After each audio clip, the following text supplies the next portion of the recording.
Bismillah. Kapag tayo ay nakasujud, iyon ang pinakamagandang sandali sa ating pagdarasal.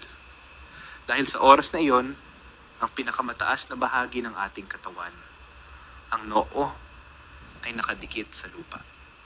Ibig sabihin, ibinababa natin ang ating sarili sa harap ni Allah bilang tanda ng pagpapakumbaba at pagsuko. Bakit doon tayo pinakamalapit kay Allah? Sinabi ng Propeta Muhammad sallallahu alaihi wasallam, ang pinakamalapit na sandali ng isang tao sa kanyang Rab, Panginoon, ay kapag siya ay nasa sujud. Kaya manalangin kayo ng marami sa oras na iyon.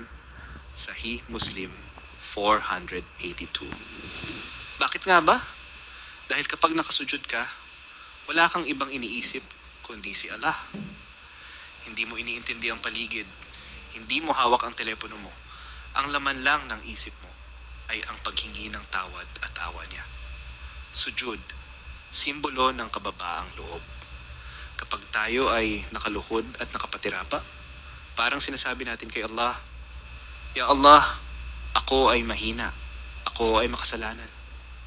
Pero lumalapit ako sa iyo dahil alam kong ikaw lang ang makakatulong sa akin.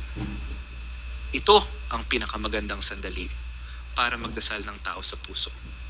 Dahil sa oras na iyon, malambot ang puso natin at bukas ang kaluluwa natin kay Allah. Subukan mong huminga ng malalim habang nakasujud ka.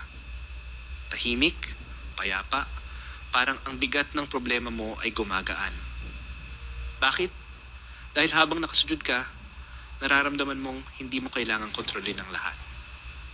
May Allah kang pinagtitiwalaan kahit hindi mo sabihin ng malakas. Naririnig niya ang bawat pintig ng puso mo. Kapag may mabigat kang pinagdadaanan, huwag mong ilabas sa mundo agad. Ilabas mo muna kay Allah habang nakasujud.